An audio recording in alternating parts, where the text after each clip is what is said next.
खड़ा होई दर्शनला असरा लगावे हो। जल बीच खड़ा होई दर्शनला असरा लगावे हो। जोड़े जोड़े फलवा दीनानाथ घटवा पे तिवई चढ़ावे हो। जोड़े जोड़े फलवा दीनानाथ घटवा पे तिवई चढ़ावे हो। जल बीच खड़ा होई दर्शनला असरा लगावे हो। जल बीच खड़ा होई दर्शनला असरा लगावे हो।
सजल शोभे मनवा पुरोबे लागल बड़ुए सबके धियनवा।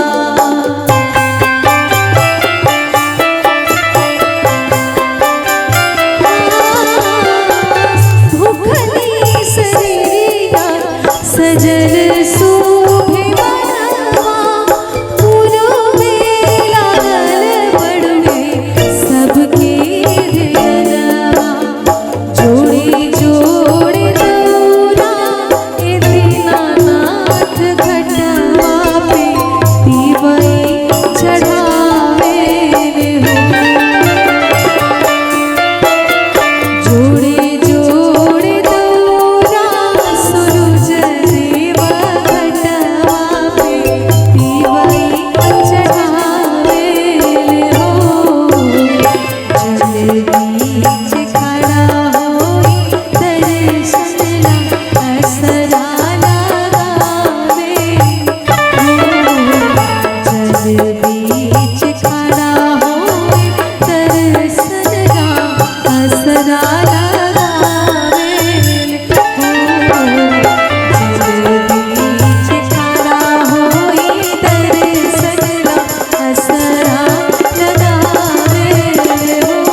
सच्चे दरबार की जय। बहुत बहुत धन्यवाद एक बार फिर से आप सभी को।